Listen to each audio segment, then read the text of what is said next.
Hello! Mare Aventură episodul 3 este aici, dar mi-am cam băgat și eu un shader.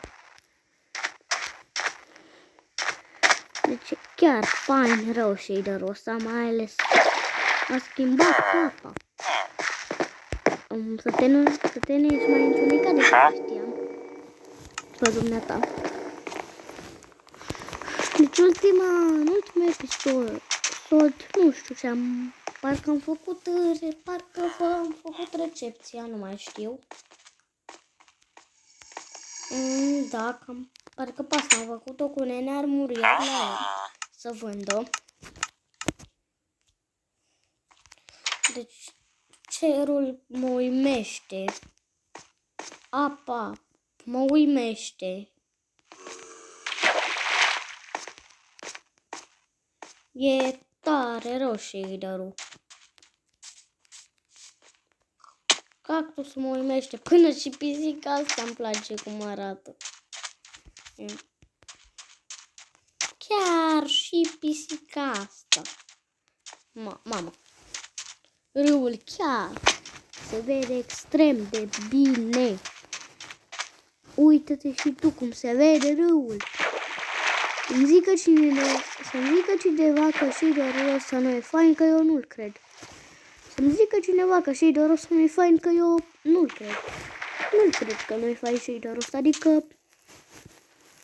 al soarele e cam cât treaba asta, cam cât cercul ăsta.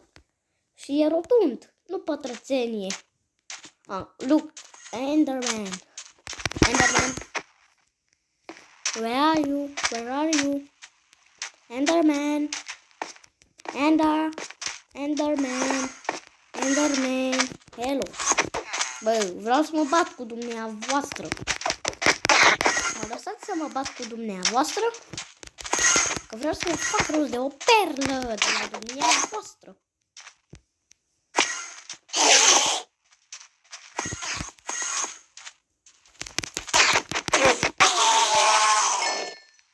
Așa, nu perle, dar puțin XP. Și azi mă gândeam să fac o chestie. O să vedeți.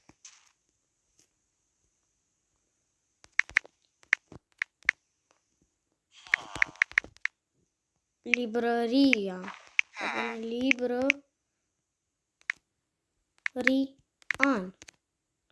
Așa. Și mă gândeam să fac peretele abonaților. Nene, ăsta, dacă vă întrebați ce vinde, e bine, vinde Frost Walker 1. La doar 32 de emeralde. Și un fletching table, pentru că trade-ul cu pețe e cel mai bun. E cam întunecat aici, dar mă rog. Lăsați asta. Lăsați asta, trade-ul e bun. Trade-ul e foarte bun. Deci, cum ziceți, vreau să fac un perete pentru abonați, ceea ce înseamnă că să nu trebuiască lemn. Yay! Și pentru a ajunge un perete, trebuie doar să o știți. Lăsați un comentariu care să-mi pot să fac pe viitor în acest oraș. Bine, sat. Sau cu ce pot evalua eu statul ăsta. Atât. Deci acum fac o chestie ca să pici odată asta. Ca să le am mai repede.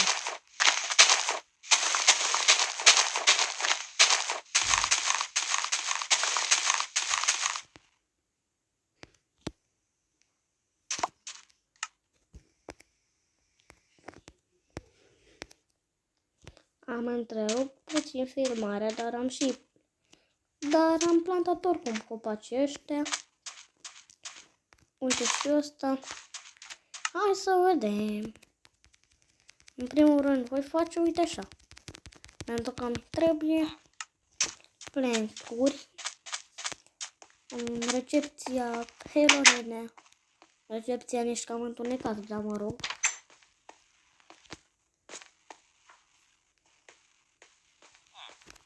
Că aici trebuie să mai îmi craftez ce? Sinuri. Uite, fac doar așa.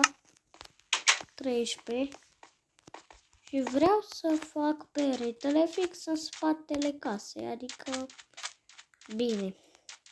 Deocamdată e ceva cameră de hotel asta. Iar o să mă mai uit prin comentarii, având în vedere că m-a dus și ideea asta.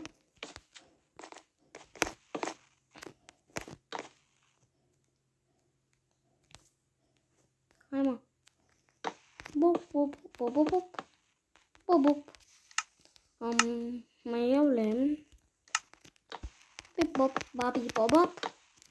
Bop, bop, bop. Bop, bop, bop, bop. Ce scriu? Aici. Peretele abonaților. Abonatilor, dar mă rog. Că nu vreau să se vadă acolo ciudat. Chiar dacă nu se vede ce scrie. Sau se vede cât de cât. Voi pune sign-urile astea, că n-am ce să fac cu ele. Goale, evident.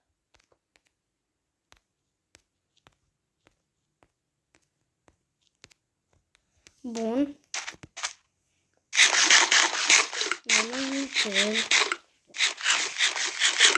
Iar acum vreau să fac unul din săteni, vreau să-i transform în Fletcher. Cel puțin e un săten care un librărian ce vindea lui alții. Având în vedere că n-am nevoie de alții, având în vedere ce? Din nou că nu o să folosesc trident. Tridentul ca o armă. Cred că l-aș putea transforma în Fletcher.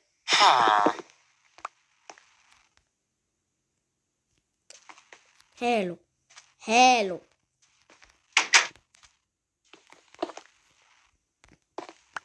Hello, guys. Trebuie să distrug neapărat toate astea. Să distrug ăsta ca să... Deocamdată, dar tot cu acest slujbă rămâne în cap.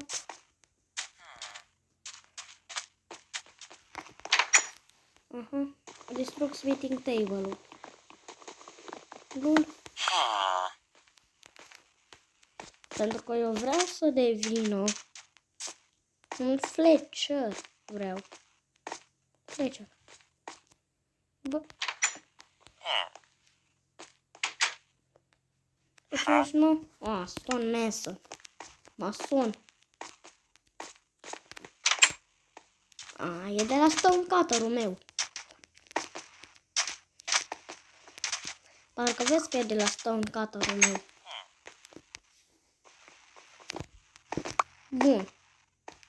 Acum sper că a rămas un normal. Pentru că vreau să-l fac Fletcher. Da, e acolo.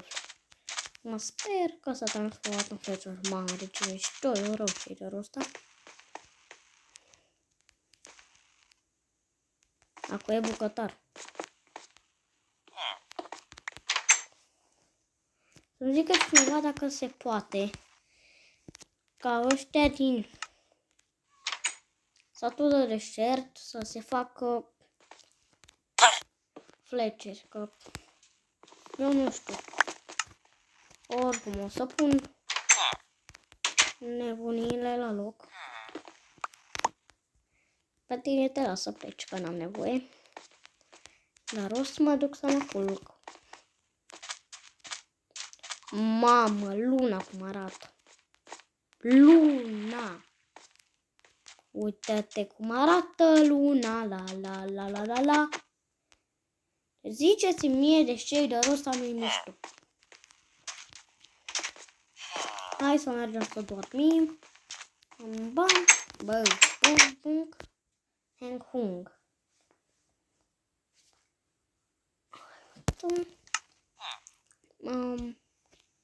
O să iau caterul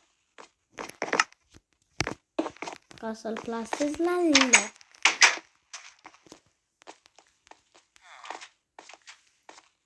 Alt librărian. Văd că nenea asta vrea să facă librărian. Vine de bookshelf. Da na na na na na na na na. Ăsta, banc. Stai, parcă s-au făcut morcove. Că nu vreau să mi fure. Da.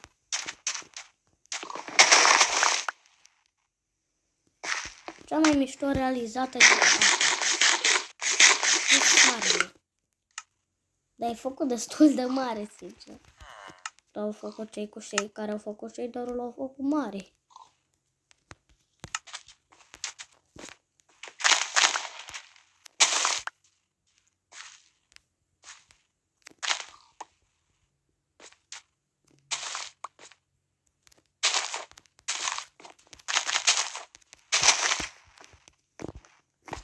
Hai să ne batem cu ăștia.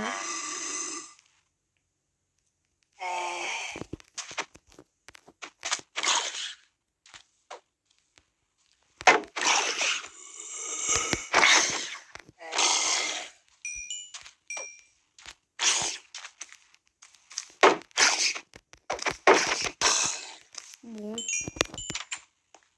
Am salvat pe... Acum e fermier. Vreau tot morcovi, iar eu am 18, din păcate. Da, nu mai bine arăt-o. Doar o flash.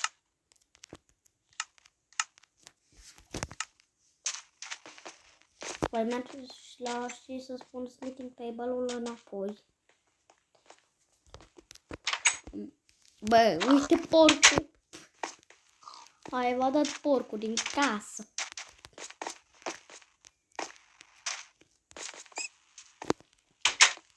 Am pus și asta înapoi.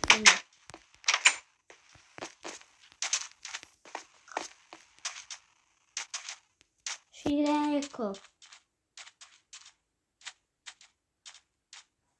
eu mai mult aș vrea să fac să-mi încep o casă. Mai de ce pentru episodul de azi aș vrea să încep o casă? Nu știu de ce am stat atât de mult. Să nu mai stau în camera de hotel.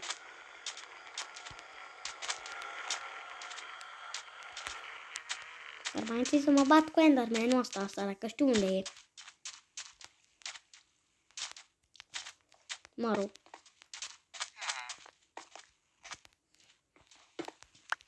Deci, cum am zis, nenea ăsta are Frostwalker. Deci o să mă ajute nen cu apa, că o să înghețe apa. Nu știu ce, l-am baricadat peste tot. Deci doar la o ușă poate să intre aici. E camera 2, nu e camera mea. Camera 3. Aici mi-am pus patul meu, albastru. Dar pentru una. Dar folosesc patul de hotel eu. Plus că mi-i place verdele.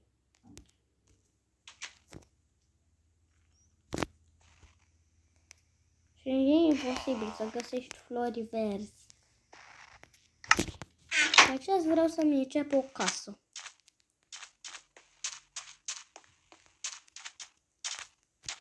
Mă apuc să tai lemn. Deci am făcut peretele abonate. Cel mai mult vreau de făcut o casă. Culeg și bambusul. Care vreau să vă extind ferma că nu prea mă ajută doar 2 bucățele. Sălele de bambu să facă producția. Deci plantez, tai, cum va trebui lemn.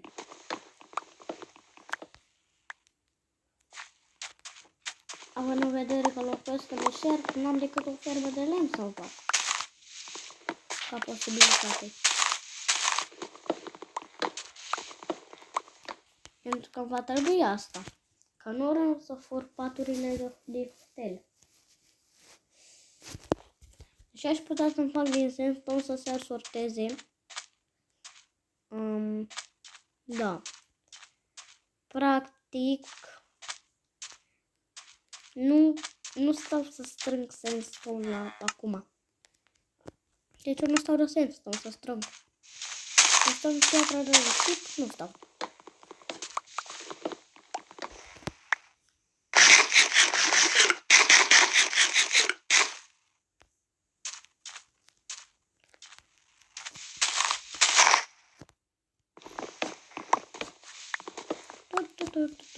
Copaci. Mai trebuie sapling-uri, cel puțin am curățat toți copacii de pe aici. Am curățat. Deci eu mi-am curățat toată ferma.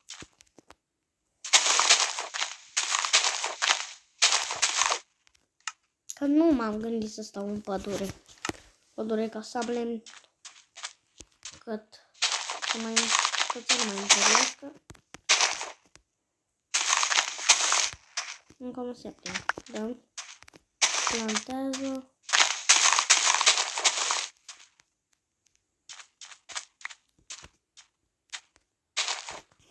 Aici am plantat. Un măr. Eu dau cu ouă ăsta după sapling-uri.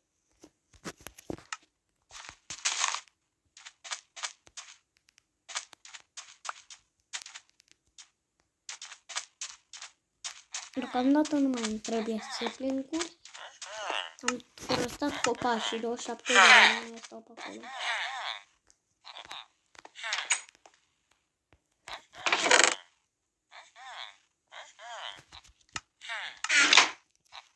Aș vrea să-mi încep o proprie casă. Ca să nu mai stau într-o cameră de hotel. Deci vreau să fie poziționată cât de cât ok.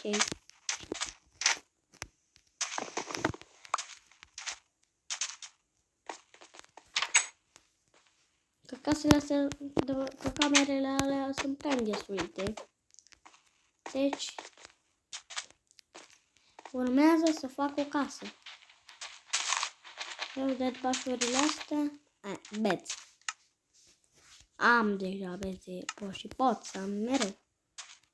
Pisică albă, noroc, pisică albă de noroc, pisica neagră ghinion. Deci eu mereu când construiesc, îmi dau scutul jos, că mă tot curcă. Asta e designul meu preferat de casă. Asta, uite, așa să fac. Să fac, uite, așa, scheletele casei. Și vreau să fac cât de cât mai spațioasă decât camera aia. Bine, deja e mai spațioasă. Deja se vede că e mai spațioasă, dar vreau să o fac cât de cât mare, dar îmi voi aduce patul.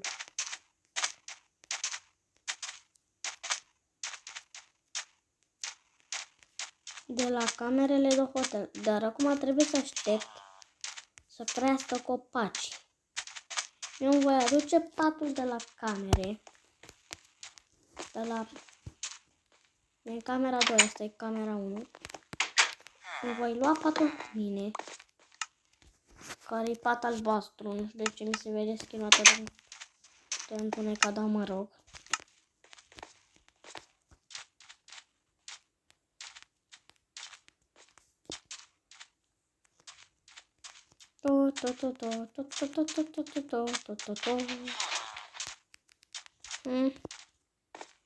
Deci ce vreau să fac o chestie ca să asigur că spawn point-ul meu nu mai e aici. Vreau să sparg ăsta și să-l pun la loc. crafting table-ul, n-am de ce. Aici deocamdată voi mai lăsa cuferele. O să le iau, eu o să le iau, evident. Uite, mai mult pământ. Acum voi mai putea și eu să... Librarian văd că e și el cazat. Deci acum mai pot extinde ferma de copaci aparent.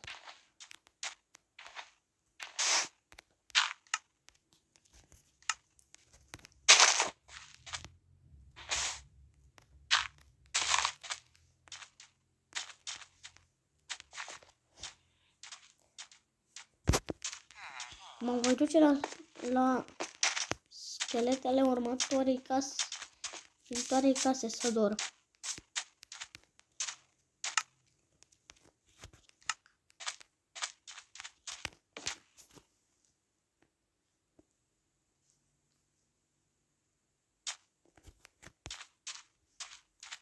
Bun.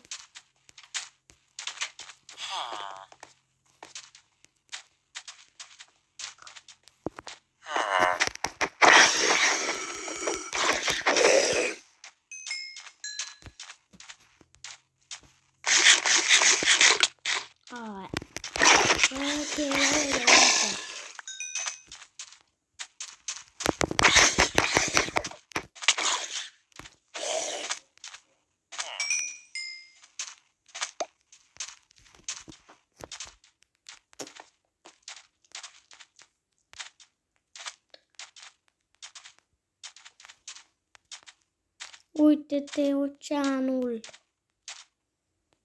Mă dai seama când o să fac, când o să-mi iau papuția de crosswalker.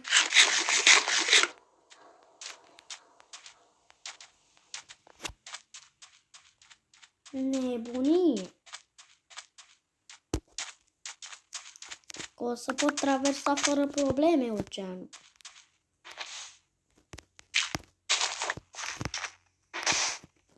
Acum să apare toată lumea ce fac. Extind ferma de lemn. Eu vreau cât mai mult lemn. Și nu că am nevoie. Uite, mi-a mai crescut aici un copac cu care să-l iau. Să-i mai pun un puiet.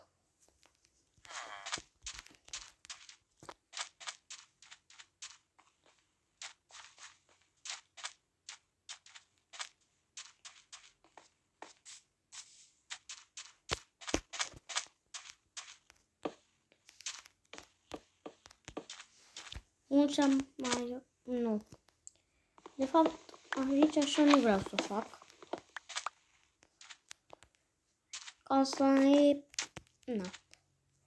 Vreau să o fac pe sus, pe jos nu pun. Bun.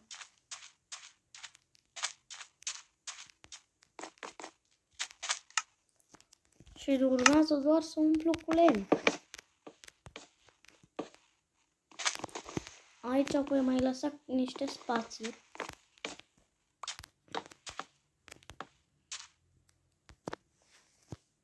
Pentru că am zis că fac o casă cât de cât mare. Maricică. Dar am zis mai mare ca sătenilor, nu mare.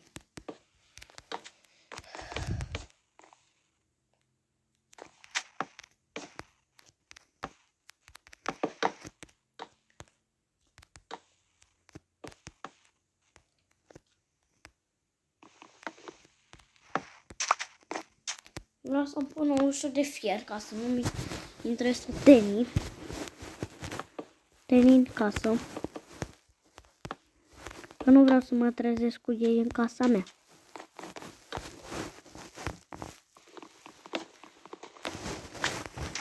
Și va trebui să mai aduc din mobilă aici, evident. Evident că trebuie să mai mi-aduc aici. Deci hai să merg. Și să mi aduc aici.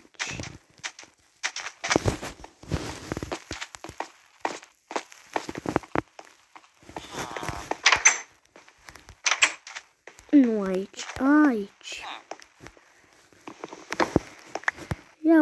asta.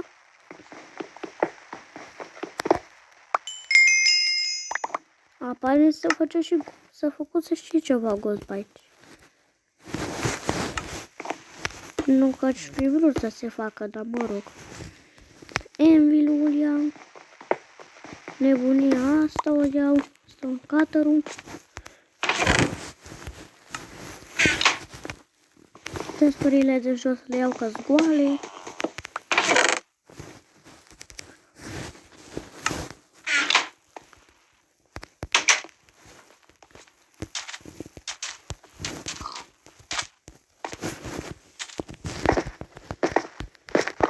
Și da, hai că o să revin când mut tot. Nu știu de unde, dar am 4 crafting table-uri. Ei bine, da, le-am adus, am pus sticlă, am pus ușa și mai avem doar acoperișul. Am văzut că mai cresc niște copaci,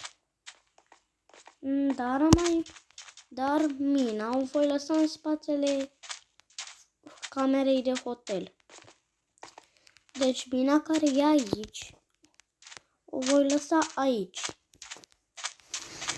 Mai ales voi mai crafta și niște chesturi plus un crafting table ca să nu le umplu pe alea cu piatră.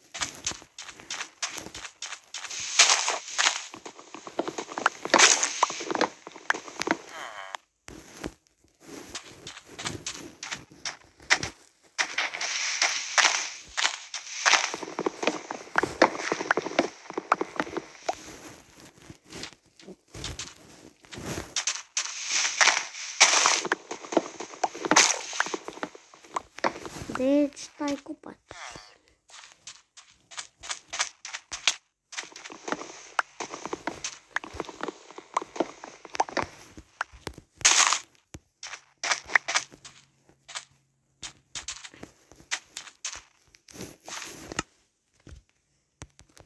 Toate astea trebuie să le fac. Uite așa, plancuri. Pe toate le fac. Că pe toate îmi trebuie, pe toate le fac. Deci eu când merg, întotdeauna curăț ferma. Ferma, dar o curăț. Mai craftez un crafting table. De fapt, mai aveam încă 3 în casă. Nu acasă, mai aveam 3 crafting table-uri. Dar craftez, de ce? Am atâtea.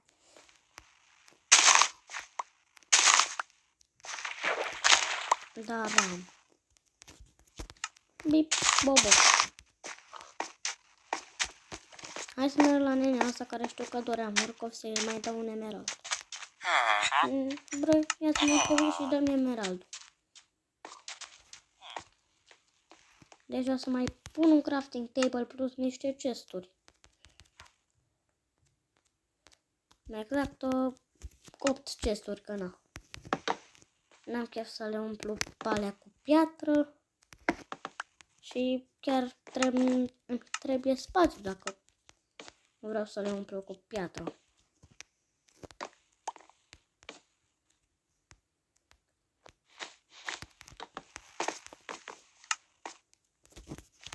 Carpeta asta o pun aici, drept covor.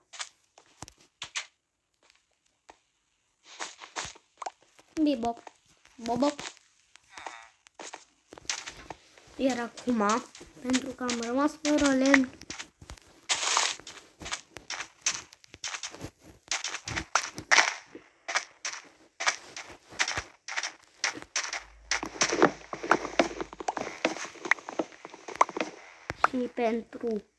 și nu pot folosi lemnul pentru stone cutter. Lol. LOL. Ia uite, cum au apărut lienele astea aici, nu știu.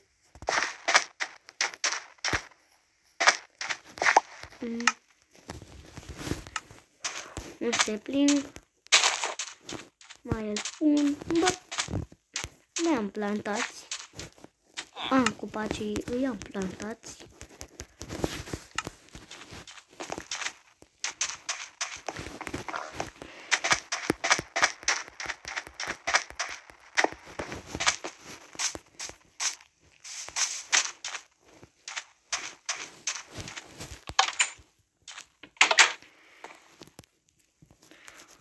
Deci îmi trebuie mai ales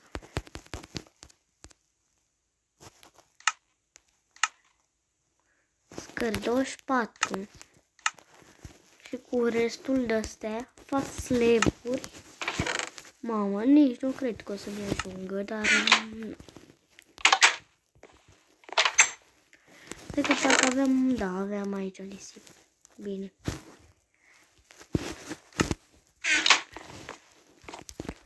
Ca să mă urc să nu cheltui blocurile astea, care sper să ne ajungă. Ajung astea. Că gen eu așa fac pentru un acoperiș. Că ăsta e designul meu preferat pentru acoperiș. Și da, m-am mutat din acea căsuță mică făcută de sat. Ca să-mi apropie. Iar acum pun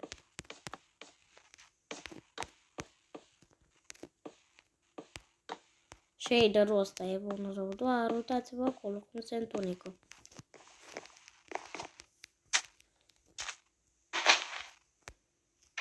Bip, bip, bop.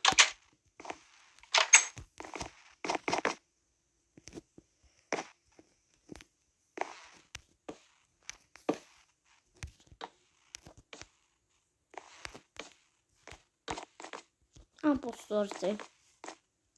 Deci de acum încolo, pe lumea să jucăm cu shader.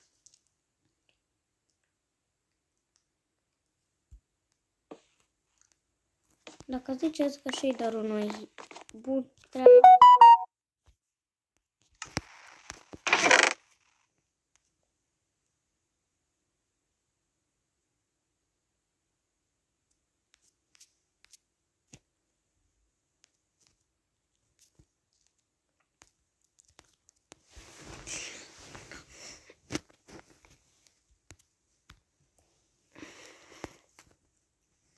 Și da.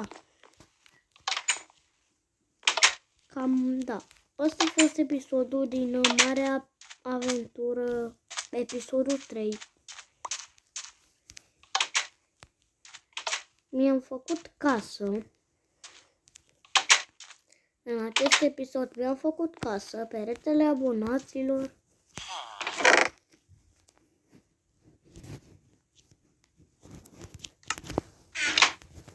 De ce am mai făcut?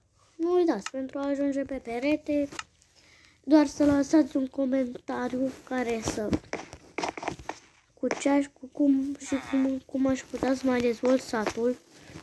Și dacă mi convine și dacă comentariul chiar e fain și îmi convine mie, o să-l aleg și pun pe perete.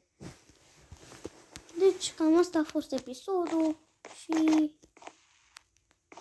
goodbye.